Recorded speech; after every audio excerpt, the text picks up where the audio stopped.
I've got a confession to make. I need to get this off my chest. As a business owner, we all make mistakes.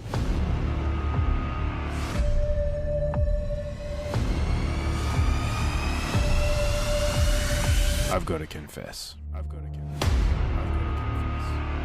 And we are live once again, Confessions of a Business Owner. And joining me for another episode is the one and only Kim Barrett. Kim, how you doing, dude? Super good. Cersei, how you doing? I'm really well. And I'll tell you what, the Cersei title is taking off. I've noticed a few people have started calling me Cersei as well. Now, for the listeners, if you would like to know why Kim is calling me Cersei, it's because that's what my VA Juvie calls me. So my assistant Juvie calls me Cersei, which is a bit of a tongue-in-cheek thing that she's been rolling around and telling all my friends so that they get onto it and decide to call me that as well. So that's the rolling nickname at this point. So thanks for that one, Kim. I love it. Well, it's so funny, right? Because we have a couple of assistants as well from Outsourcing Angel, and they all call all of us, if it's a guy, sir, and if it's a lady, they call him ma'am.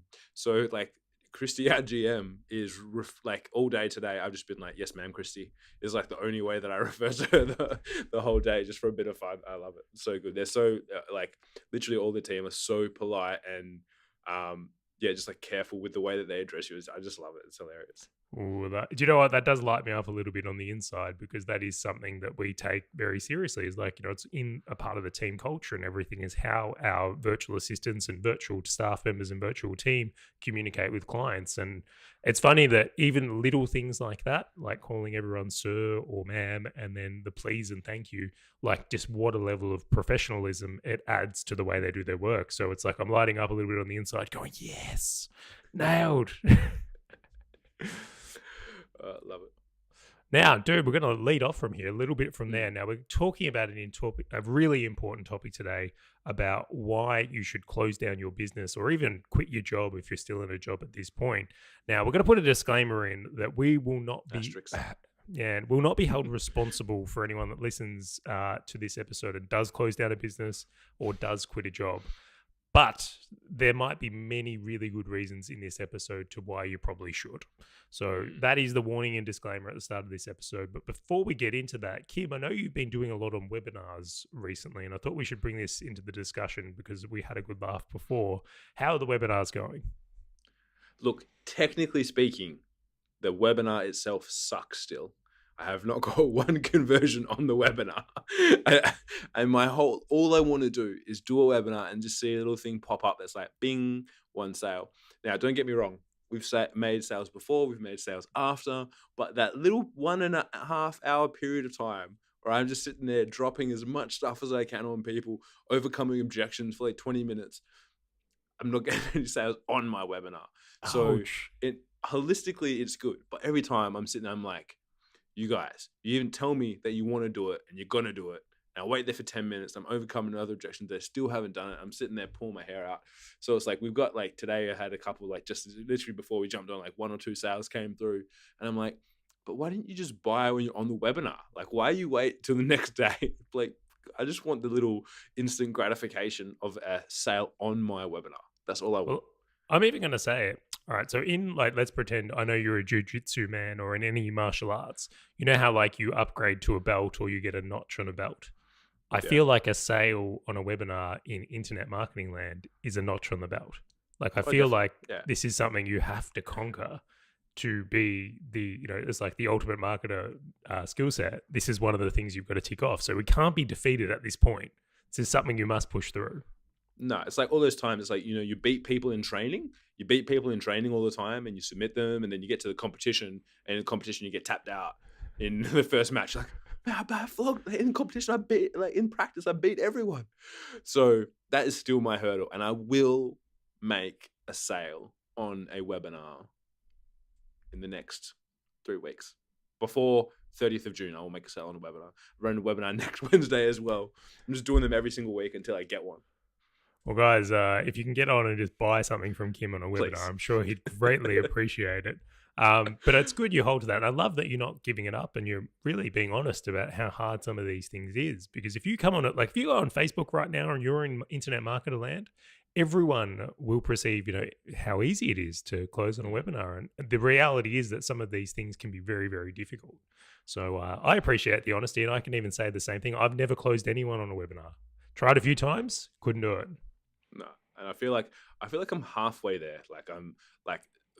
I did a webinar, not so good. Then I did the next one. This one I feel like it's like super way more dialed in. Still not. I'm like, okay. I was like, all right. Now I'm gonna unleash some beasts next week. So we're gonna be together actually next week. So 5 o'clock straight after I'm running out of the room that we're in to do this webinar, to then hopefully come to dinner and either celebrate or drink away my pain. One of the two. I'll be ready either way. Either way.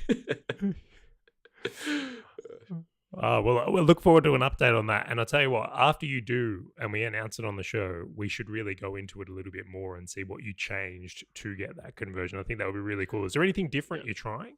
Like, you're going to do something different on these ones? No, so this one, so I picked up like a lot of the things is overcoming people's limiting beliefs and whatnot I found. So there's like 2 limiting beliefs that I found come through, which is about people doing it before. I've got my notes written down somewhere. Yeah, people that have already done it, like they've already done it before and it hasn't worked for them still, is a really big one. And then the belief that they're going to have the support to be able to help them get there. They're kind of like 2 of the ones that I found that I popped up a lot. So I'm going to try my best to weave them into my storytelling and overcome those.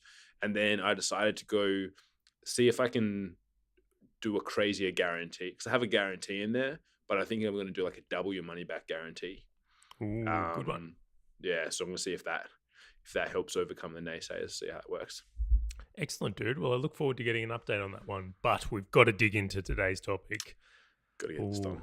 And I'll start off. This is going to start with a story, and it's like this week there was some huge news in my house that my partner, Bianca, has officially moved to the title of business owner. So she's no longer playing in the camp of employment or having a job. She's moving into the camp of business owner. Now, I would love to say that it was my influence on her that led her to that point, but it was actually yours this week. So I'm gonna take it through, and Kim's gonna fill in some details. But on Tuesday, I believe, I had a feeling, I don't know why, and this is a little bit weird, but just why Bianca was acting is that she wanted to be working on her business more than she wanted to be going to a job. And I felt like a bit of an uneasement. And then as she came home that night, to my surprise a little bit after some conversation with you, she had actually made the decision to move on. So this is where it gets really interesting. So I'm going to wind it up a little bit more. On the weekend before, I had noticed Bianca had not listened to our podcast at all. And I was a little bit disappointed. I was like, I can't believe this. Me and Kim have been doing this podcast and Bianca hasn't listened to an episode. And we'll come back to if Lily's listened to an episode. But I was like, what's the deal? Like, shouldn't I get like a sympathy support or a sympathy review on iTunes or something? And nothing. So I think I laid a bit of guilt down and saying like, you really got to listen to it. So she binge listened to every episode of Confessions of a Business Owner to Tuesday. And there was a particular episode that really stood out where, Kim, you were talking about basically someone that was in a job and that could be moving to come and work with you. And like, what were they waiting for with their life? What were they really waiting for? And it had a huge effect on Bianca to the point where she reached out and contacted you. So I'll let you kick into the story here. So just to recap it. So I put the guilt on Bianca on the weekend. She's then binge listened to every episode of the podcast and felt compelled to reach out to you by maybe Monday night or Tuesday morning. What happened in the conversation with her on Tuesday morning? Well, I'll give a little bit of context, because you sent me a message and you're like, haha, like exciting things happening here. You may get some messages from Bianca today. And I for some reason my phone sometimes didn't load anything up, and I got into the office and I checked, and there's like 5 voicemails in a row, or 5 voice messages in a row from B, and I'm like, oh, I screenshot that and send to Charley. I was like, this is going to be interesting. So, but yeah, so prior, like, I'll give you a little context around the person I had working in my office. So they were working with us in our sales team. They were doing a good job. They were like booking appointments and just doing really solid work.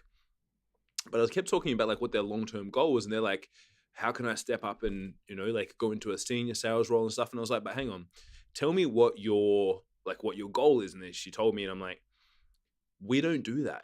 You know what I mean? Like, it's not that I don't want you here. Like, you're awesome, but we don't do that at this business. So how are we helping serve your goals? And then she's like, well, it's not the right time to do anything and this. I'm like, and I was like, well, why? Like, first of all, why do you believe so? I don't have the skills and blah, blah, blah. I don't know how I would get business. I was like, you do realize you work for the moment for a company that does marketing on the internet, that we help people do that, right? Surely you haven't learned anything from us that you could use. And it's like, she's like, oh yeah, well, I didn't think of it like that. She's like, yeah, but I'm not sure what my husband would think or something like that, because I have to check it by him. I'm like, look, don't try and give me the partner objection. You're in sales too. It's like, I'll overcome that objection every single day. Like, that's not an objection. You can't just tell me, oh, you have to wait for your partner. He will want what's best for you. Don't you agree? Yeah, he'd want what's best for me. Okay, cool. So why are you doing something that's not serving what you actually want to do? What's holding you back? And she's like, well, nothing really. Like, I was like, cool. So why don't you just go and do that then? Like, go and do what you want. You have all the tools and resources. You don't need anyone's permission, and you'll probably be making more money because you're going to be selling something that you're super passionate about. So why wouldn't you go and do that? And she's like, okay, I'm going to do it. Should I just wait? Like, it was like the first week of the month or something. She's like, I'll just wait until like next month and we'll get started. I was like, no. I was like, look, this is not a scenario where I'm firing you. I was like, but on Monday you start your business. Like, like end of this week, you wrap up. Monday next week, you start your business. And she's like, oh, yeah. Actually, do you mind if I start it on Wednesday? I'm like, yeah, cool, of course. Like, go for it, Like, she wanted to do it even earlier. But it was just because of like purely taking that out of the way. So then B messaged me and she's like, oh, I listened to that episode and it's like, it's so true. Like, I've been waiting for no real reason apart from I'm kind of standing in my own way here. And she's like, yes, obviously I'll share it with Charley, but I don't have to get Charley's permission to do it. He wants me to start a business. Like, there's nothing really standing in my way. She's like, so Kim, today's the day. And I was like, awesome. And she's like, and then she sent me a message later. I didn't even check. And she's like, P.S. I also signed up my employer as my first client. I'm like, I was just literally like laughing and like cheering in my chair exactly like this for those watching the video. I was like, that is so awesome. And so, I mean, really, it was actually like, I would love to take the credit for it. It was actually the podcast that did that, man. That wasn't me. Because by the time she messaged me, she pretty much already made a decision from listening to like whatever it is, 15 episodes of the podcast back to back. And I think that one obviously makes sense and obviously it ties into our topic for today, because why shouldn't you do exactly what you want? Like, why shouldn't you do it right now? Absolutely. I think it's a very good question. I know I've done this myself in the past where I've either been in a job that I didn't want to be in, or I've been in a business that I didn't like. And for some reason, it took me a while to make the jump. It really, really did. So I just want to recap this story. So Bianca gets guilted for me from not listening to the podcast. Binge listens to the podcast and reaches out to you on that episode, comes to the conclusion that she's going to leave her job and go into business. But then the icing on the cake is closes her boss as a client on the way out. So she's closed her boss, quit the job, and is going full steam ahead into her own business and this was the best part. And I spoke to her and I said to this, I'm like, why? And she's like, well, why am I waiting to have what I want out of life? Why would I put it on the sidelines and, delay my dreams and goals? And I thought that was so, so powerful. So awesome thing. If I give one little thing there, and I think I purposely did this, not in any way of a persuasive or manipulative fashion, but purely to get her to think about this, right? Because me and Charley Charley and I are going to hang out in Sydney on Monday. And I was like, and I was cheekily doing this because I know she's working, right? So I'm like, hey B, so are you coming on Monday? Like, you coming down to the event? She's like, oh, I'm not coming. No, I'm not coming to this one. I'll definitely be at the next one. I was like, cool. I was like, did Charley tell you about Hong Kong in June? How we're going to be all like going out and hanging out there and having a lot of fun, go to Macau, gamble, use some of Charley's luck and blah, blah, blah. She's like, he hasn't, but I'm definitely going to talk to him about that tonight. Like, that sounds really cool and exciting. So I was just kind of like dangling the pros of having your own business kind of out there a little bit for her as well, because it's very easy to obviously a lot of stresses come with owning a business and things like that, but then there's also a lot of freedoms and opportunities that come from it as well. Well, I said this before the podcast, and I wasn't going to say it on here, but I will. But I feel like people should have to opt in to talk with you and sign a disclosure, because it's while you are very, very talented in the way you talk persuasively and drop carrots or nuggets of gold and things like that, where it really did make her aligned to these things, and she does want to come on those trips and all the rest. So it's like it was what she actually wanted. Now, one thing I will say is, Kim, you only ever act from an ethical place. So it's not like you're doing things in the hope to take someone away from what they do. And your story with that staff member is to that point as well. But it's a dangerous power, bro. If you ever turn to the dark side, whoo. No, I'm definitely Obi-Wan for life. No, never going to be on the dark side. Well, it's really, really cool. So I guess I want to ask you a question then. What, before you had made the jump to start Your Social Voice, which is your company now, that is what you want to be doing with your life, what were you doing before that? And then what was the thing that made you take the jump? So it's interesting, right? So I had kind of 2 points, I would say. So one was going out, because before I started Your Social Voice, I was doing marketing in a company. I was still doing what I wanted, but facilitated with a lot of other things. I was coaching, training, traveling in a different industry also. And I did like that too. And I made the jump from that. I was working a job and I was like, this is so boring. I literally have to pull the pin. And it was after the actual tipping point for me was I had to work over Christmas, New Year break. And they said, we need someone to be in apart from the public holidays. And it's like, our clients don't take public holidays, so we don't take, our clients don't take a break, so we don't. So yes, you have public holidays off, but like 27th, 28th, 29th, 30th, 31st, we need people in the office. And I'm like, well, this is meant to be like the time of year that I have breaks, spend with my family. I go up and hang out with them and I take time off. And it's like, I don't really feel like that's fair. Like, well, everyone else in the office is going to be here, so you also need to, like, you can't take a break. And I think it was actually the boss was going away. And I was like, that's not really, like, I don't like that. It's like, if I want to, like, if it comes to Christmas time and I want to spend time with my family, like, if I want to, if I choose to work over that period, that's cool. But if I also want to relax, hang out and not have to do anything, I feel like it's my right to be able to do that too. So that was my first tipping point, which made me quit that job. And then I literally got to a crossroad where I was doing, in that other company, I was doing training and the marketing. And it got to the point where they were so busy too. They're like, you need to choose. Like, you need to choose a path here, because you can come and be an epic trainer for us, or you can continue what you're doing and rocking it in marketing, and you should probably start your own company, which I'd kind of been doing on the side a little bit. And they said, like, and you can try and do both if you want, but what do you think? I was like, yeah, I think I need to choose one. So I literally thought about it for a while. I was like, what do I actually want to do? Do I want to go training? I was like, no, I want to do the marketing. So I was like, cool, messaged them straight back. I'm like, yeah, I'm going to do a marketing 100% committed. As well, similar to B, they were my first client, right? So I'm like, cool, got a client already. Sweet, my business is rocking. So you've planted the seed. That's this. I tell you what, I thought it would have been a unicorn thing, but now there's two. Two people that have closed their, well, essentially their boss into a client on the way out. And I think that's magical. I think that's a really great thing. This shows how much respect the boss in this case has for the person. Yeah. And I think as well, when it's a conversation where, and this is why this whole theme is around obviously doing, what you want, because if you let it get to the point where either party is super pissed off, frustrated at each other, it's not going to end well. Like, that can never end well.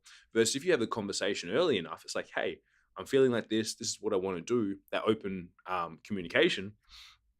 Then, in an ideal world, there's still some people that are idiots that you just got to deal with. But in an ideal world, it should be a smooth transition, because, okay, cool, you're doing what's best for you. You're letting me know well in advance what your plans are. Like, 100% respect, not a problem. We move forward, versus getting to the end like, I hate working now, I'm going to go start my own business, and like tipping stuff off your desk on the way out. Obviously a very different experience. So I think take all the pens, just taking all the exactly pens, all the stationery. So much post-it notes at home, staplers. It's when I think it gets to that point, that's where it goes overboard. So I think there needs to be the point where you go, okay, I've identified now that's what I want to do. Let's talk to them and let's make it happen, and let's start doing what I want to do. So I think that was for me. Like, I'd already had the experience of doing it once. So I'm like, okay, cool. Yeah, let's do this. And was ready to take the jump into proper Your Social Voice action. What a great transition. I actually really enjoyed that story, and I think it's handled really, really well. So very well played, Kim. Very well played. And I can see, I don't know if you gave Bianca a step-by-step instruction book, but it seems that she emulated a lot of what you just discussed. So maybe I should just be thanking you, dude. Like, thank you. It's really helped me out. That's great. Anytime, please, guys. But don't send me messages if you all want me to get your partners to quit their jobs or to close businesses, start businesses. That was only one favor for Charlie. That was all. No, joking aside. But what about yourself? Obviously, because you've had similar. So it would probably be the question of, I mean, you've kind of done so many things, but where do you think have been the tipping points? I'm guessing there might be 2 or 3 for you also, where you were able to make that decision to jump across. Because if we're talking about what you're really passionate about now, I would say really that's only probably been quite a not recent, but like shorter term versus when you used to have your agency and stuff as well. But what were the tipping points for you? Yeah, so there's a key one here. So this is a really important one. My number one value, and I've been looking at, why I do what I do, is that I want to be the provider for my family. So that's what's most important to me. And what I've come to understand is that's both money and time. So it's not just being able to pay the bills and put food on the table. It's that I want to be a present partner. I want to have time for my kids. Like, it's all really important stuff for me on that front. Now, where the challenge comes, or what I've seen, is that as soon as something impedes on that, there's an uncomfortability that comes up for me. So when I had the marketing agency and I was working, 7 days a week, 60-hour plus a week, even though I was making money, what became really, really clear is that going, well, hang on, I'm never going to have the time in this business here. And that's where that uncomfortableness kind of grew in me, where it's like, well, I need to make a change. So those have been the really big motivating points. As for what stopped me, and this is something I've been grateful for, I'll go with, is that I've seemed to be developed this thing where I have more fear of not doing the thing than I do doing the thing. And it's been really good because I've taken a lot of action because I'm like, I will regret not doing this. Downside is I've probably jumped into a few things too quickly that I wish I could take back, but we'll do that in another episode. But what I find really fascinating here is that I've gone, okay, well, you want to be a present father for when you have kids. And that's something that's on the cards for me soon. It's something I'm working towards. Or there's this, I don't want to say pressure because that's not the right word, but it's like when it comes to making a decision, it's like, well, kids aren't that far away. You need to take this action now. Like, you can't afford to fuck around in a job. You can't afford to keep going on the path you're doing. You need to take steps now so that you actually get to live that value. So overwhelmingly for me, it seems like I've just had, I suppose, less resistance in change. And it's been and like, as you said, I've done many things, and it's because I haven't held on to anything that impedes that value. And you can trace this back, and I've often looked at it, and I think there's really powerful things that can come from understanding why you do what you do, or what's motivated you to take action, or why you would leave a job through there. But time and time again, that is the overwhelming thing. So as soon as something impedes, well, hang on, you can't be the provider for your family, both financially or with time. It's like, I'm out. And you can probably look at me now and go, that is absolutely playing out in your life.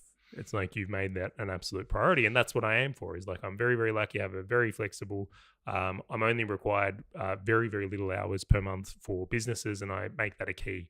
I won't work in a business that revolves around me needing to turn up every day because I know it's not going to work. Yeah, that's so true. And I think the biggest key there is that about your, it's like you don't have a fear of change. You have a fear of like what's going to happen if I don't do it versus what happens if I do it. And I think most people with a big general brush I'm picking up here would be on the fear of like, what happens if I did it? And it's like, well, what would happen if you don't do it? Like, I think that's a great question for people to ask themselves. It's like, then they never ask themselves. That's like, oh, if I do this, like, let's use the example of quitting a job or starting a new business. Is, well, if I do this, I'm going to have money pressure. I'm going to have all these things. I'm going to have fear, uncertainty. What if I don't make any sales? What if no one likes me? What if Charlie tells me I'm doing a bad job? What if I don't know how to build a system? What if I break a Facebook ad? Like, all this stuff, right? Absolutely. But what happens if you do it? What happens if you don't do it? Cool. You stay exactly where you are for the next 40 years. You never get to have fun. You never get to go and choose your own time and do whatever you want. You never get to experience all these new experiences that you perceive are going to be bad, but hey, they could be good and fun also in a learning experience. So it's like, what happens if you don't do it? I think is equally as good a question. Not only on assessing risk, but also going, well, hang on, if I do, no one ever looks at what happens when you stay still. It's like, if I just stay here, what's going to happen if I don't change? what's going to be the outcome of that versus going, actually, what if you do something new and move forward? And I think that's something that, I don't know if it's just ingrained in people, but it's like, I'm very similar. It's like, I'm happy to jump around, try things, test it. And it's like, I'm very much similar. It's like, and that's why I'm probably a very, as you are, I would say, easy person to sell to. It's like, when you see it, it's like, of course I'm going to buy that. Like, what? If I don't buy it, I'm never going to get that outcome. You know, it's like this training course. Oh, wow. Well, if I don't do it, I don't get to hang out with Kim and Charley, so I better buy it. Like, what would happen if I don't get to speak to them? That would be terrible. You know, like it's, I'm the easiest person in the world to purchase from. So that's a really good point as well. There's so many really important things. It's fascinating though, because I will throw this in, is the big things that hold people back from what I've seen. There's two. So one is money fear, and two is family fear. It's like, you know, if you've got a family and you quit a job, it's like, oh, you know, being able to look after the family. They use their family as an excuse to stay in trapped and hating whatever they're doing. And I know people that have businesses they hate and they want to drop, but they won't because they're concerned how they're going to pay their school bills, which comes back to money from there. So something I've made sure I've done along the way is save money. Like I've put money aside so that, and we've heard the term, and I love this, fuck you money. It's like, you know, if you put money aside where you could pay for your living expenses for 12 months and you're in a job you can hate, well, surely in 12 months you could find another job. So there's precautions you can take so that you can live more of that as well. But the general norm is to just, you know, spend every paycheck and do all these things as well, which I think is incredibly dangerous. So there's some really good questions from there, but what would you tell someone, or where would you give someone to look? Because I'm sure there's going to be people that listen to this podcast and they go, well, I'm not happy with where I am right now. I want to be somewhere else. But I'm not making the moves I need to make. What could we do to motivate someone or help someone digress making these type of decisions? Yeah, and because here's the thing, we're not and by any means necessarily saying, hey, tomorrow pick up the towel and chuck it in, because B had like, in trying back to that example, had been working on a structure of what she wanted to do. She just hadn't pulled the trigger yet, right? And that's why I like to think of and going, if you are able to plan, like, you know, it comes back to the boring stuff. If you actually know what you're going to be working towards, it's actually, because some people go, but like Kim and Chai, I'm not happy what I'm doing right now. It's like, cool. But if we adjust what your goal is, because at the moment you're focusing on this thing that you're doing right now, which is not causing you happiness. However, what if we switch that and go, we have a new plan that we're working towards this point, like you said, maybe it's a little bit of fuck you money, or maybe it's whatever. Maybe it's a little trip away or whatever's going to happen. You go, cool, this is what I'm working towards. Now I'm actually happy doing what I'm doing because it's facilitating me moving closer to this. Because by no means am I saying just wipe the slate and jump into something, but go, cool. If you want to do it, go, cool. What are the things that have to happen to allow this to happen? Plan that and then start working towards it. Whether it's, you know, whether it is a change in business, whether it is quitting a job and starting a business. I think that's another mistake people make, is that they may hear something like that and they go and jump into it. Or they read the 4-hour work week and go, okay, now I'm just going to work 4 hours. I'm going to quit everything else and I'm going to be like Tim Ferriss. It's taken me years to master that 4-hour week. Yeah, and I think you've probably done it better than him. I think he still works 60 hours, just doesn't tell anyone. We'll find out. Tim, that's a prod. You're free to come on this podcast and defend yourself. Exactly. Feel free to come on here and clear it up, Tim. I challenge you. If you know what I mean. So it's like I think people go, as opposed to going, well, and then goes, how can I work towards it? Because there was a few little plates that had to shift for B to be able to actually do that. You know, probably 6 months ago, that wouldn't happen. Even if she heard the story, even if I talked to her, even if I used all my skills of persuasion, it wouldn't have actually still happened, because there was a few things that needed to be in place to make it happen. So I think if you can work out and actually go, like you said, like, what do you actually, like, hands down, what do you want to do? And the great question is like, cool, if you weren't getting paid to do it, would you still be happy to? Because at some points you'll probably, at the very beginning, be working for not a huge income as you build things up and work towards it. So as long as you can be happy every day and a smile on your face when you do it, then what do you have to put in place to make it happen? And then, but if you already have that in place, sorry, I know you want to chime in. If you already have that in place, then literally you just have to take the leap. Like, you have to jump off and trust that your bungee cord is tied on nice and tight. All right, so I love that. So you're here and you want to be somewhere. So the better question to ask yourself is, what do I need to have in place, or what do I need to see in my business or in my life where I would be confident enough to make this jump? And then rather than focusing on the jump, focus on having the things in place. So you might Yeah, say, it's like- okay, if I was going to leave my job, and I'm just going to use an example, if I was going to shut this business down and go into another business, what are the things I would need to do or have in place? You might say, well, look, I need 6 months living expenses and I need 3 months expenses for the business. And then I need a plan or some clients already coming in. So I'm confident we can deliver the service. And after I had 5 clients, I'm doing it. Yeah, exactly. Having that plan in place, because if you don't, then it's like it becomes a lot harder. But if you've had and that's like with the lady that was working with us, it's like if you have the foundational piece in place, you know what you want to do, you have the ability. Like she'd already got a couple of clients. I'm like, it doesn't make sense for you not to be doing this. You know, like it's like you literally just take the step over. It's going to be okay. It's like if you're riding on a bike, let's say I'm going from Melbourne to Geelong. I'm just going to use Melbourne as an example. Melbourne to Geelong. It's like you're literally walking down the driveway with your bike. You walk to the end of the driveway. You're like, no, not today. No, I'm not going to make that ride today. Walk back up, put it back in the garage, and away you go. It's like, well, no, you've got the bike. You know where you're going. It's not like you're out there and there's the guy in the neighbor who's in his driveway and he has no wheels and no seat. But he's out there trying to pedal and get there and he's scraping along the ground. We don't want you to do that. It's like, no. If you have the wheels, you have the seat, a couple breaks might be good too, a little water bottle, then away you can go away and off you go. So if you have all those things, it's literally you just got to start pedaling and just start getting out there. I think there's another point to add to here is this is where making sure you're hanging around someone that's made that jump. So I know something that gives me a lot more confidence. And like, I'll give you the example is like, I joke that I've been out of marketing for a while now, and I'm a bit nervous on these things. I've definitely lost my touch. I'll say this. But it's like, what makes me more confident in marketing is having someone like you around me, Kim, because it's a specialty. And it's like, well, I can't fuck up too badly here because I know I can always call Kim to go, hey, what's wrong? Like, what have I done so badly? So maybe something else that could be really beneficial is getting a mentor or hanging around more people that have the type of business that you want or have the thing you're going after so they can help keep you on track. And then the fear of making a mistake in that transition should also be removed as well. Yeah, well, because if you think about this, and I'm going to generalize, most people, if they haven't made the transition to being a business owner or if they haven't changed a job or done something big and dramatic, most people actually they're actually in your corner and for the wrong reason. It's like, I'm thinking of quitting my job, but what if I didn't get any money? Oh yeah, one of my friends, Michelle, she quit her job. She had no money. She's on Centrelink now. Shouldn't do it. Terrible, bad idea. Stay here with us. It's like the herd mentality. It's like, I'm going to go over there and try and find a new oasis. Oh no, that would be terrible. There's not much water left here, but keep drinking here because, yeah, that other guy, the antelope, he went over there. He's dead now. Got eaten by a cheetah. You know, like it's like everyone wants you to stay with them versus, stretching in people. And it's like, anytime people come to me with an idea, I've never said anything's a bad idea. I'm like, oh, that's interesting. Sounds interesting. Like, tell me more about that. Like, explain to me more. So that's why when people come and say, I'm going to quit my job, I never go, hey, don't do that or stay there. I'm like, cool.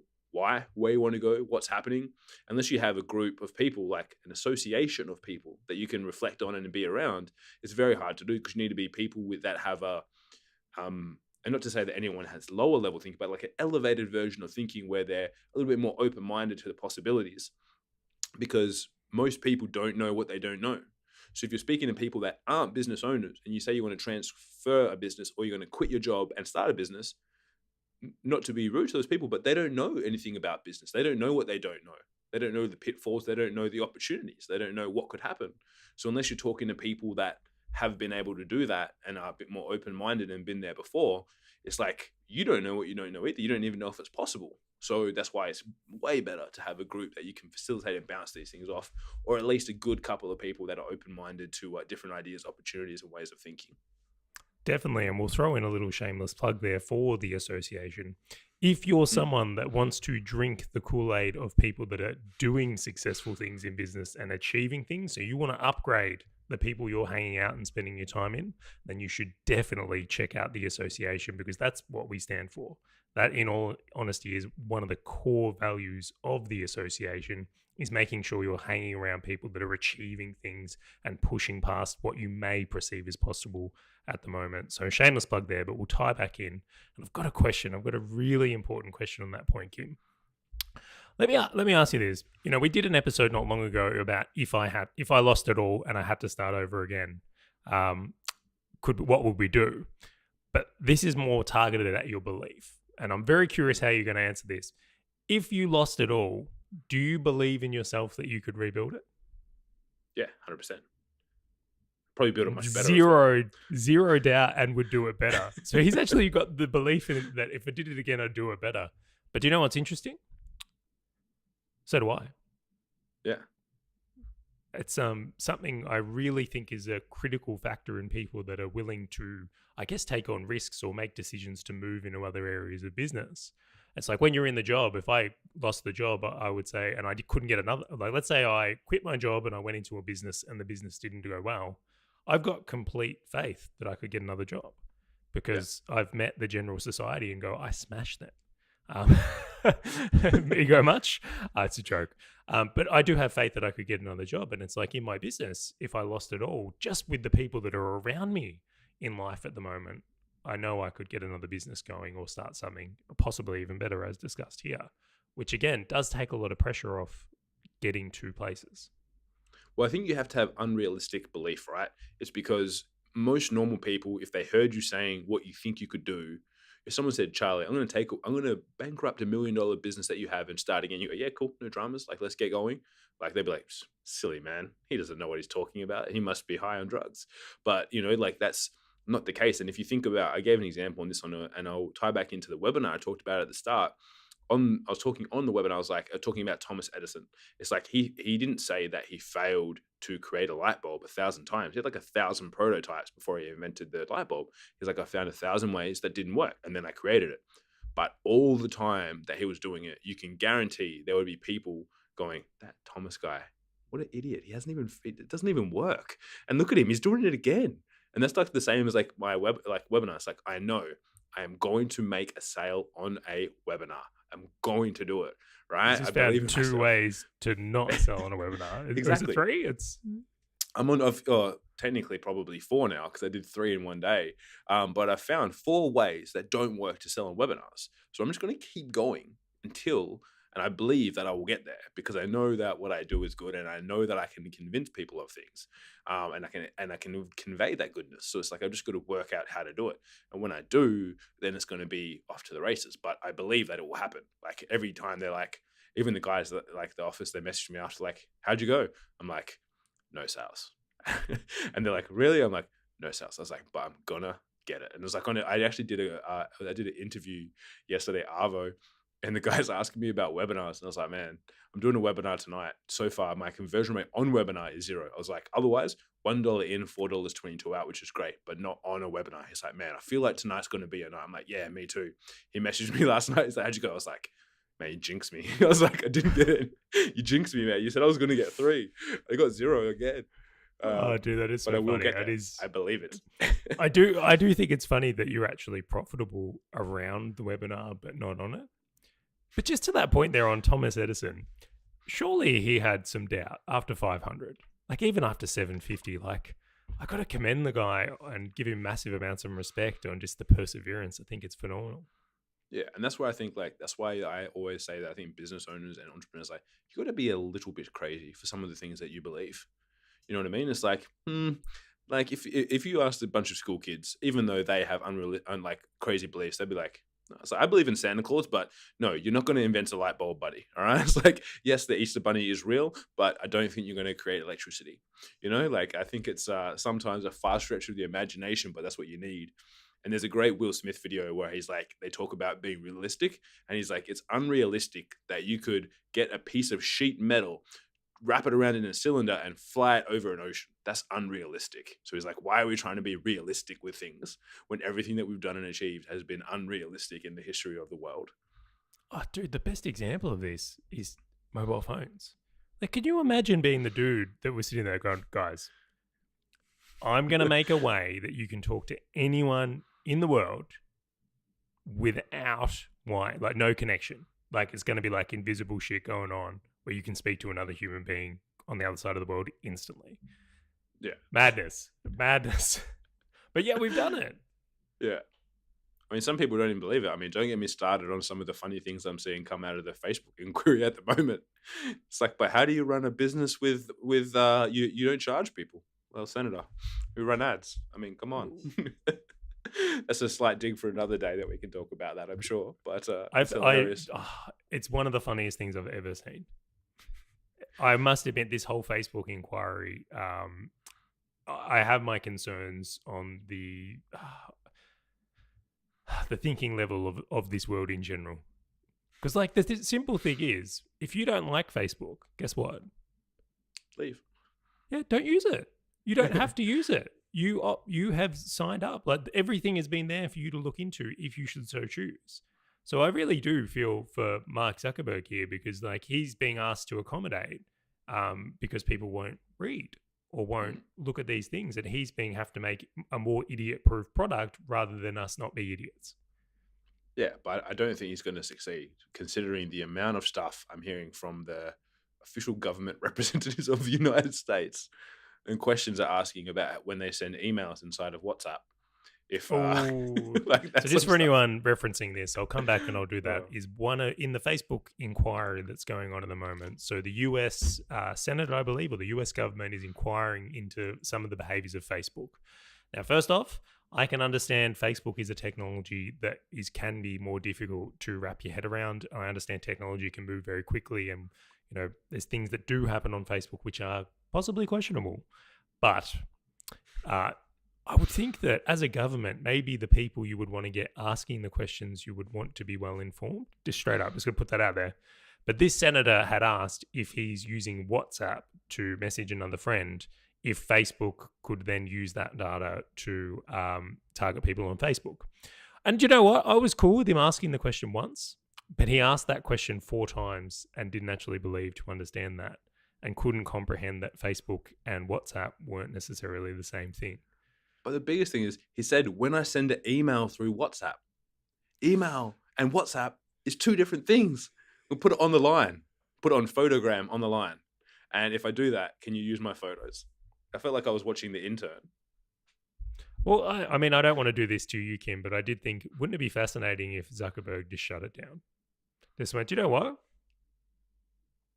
You guys can beg me to bring it back. And you know what? They would. Everything would change. But, consequences, we'll see. Exactly. We may have to have that challenge of what would I do if I'd start again. I'd have to go back and listen to that podcast somehow. I don't even know where I'd listen to it. Stitcher? I have to watch it on YouTube.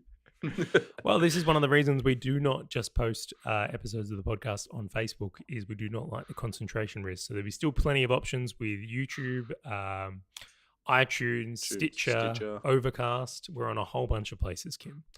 But I tell you what, we might even do another deep dive into that. But what an awesome topic to cover today. And I really hope that for anyone that's been listening to this one and thinking about making a move, that you take some of the things we've put in here into consideration.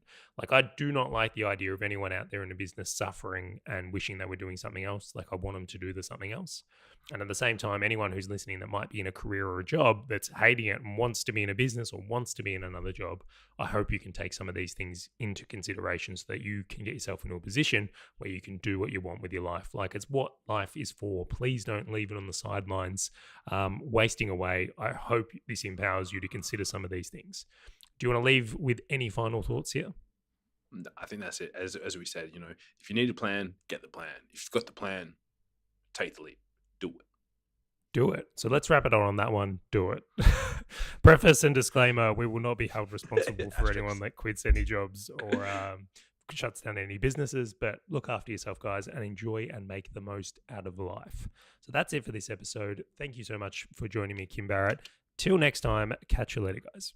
Adios.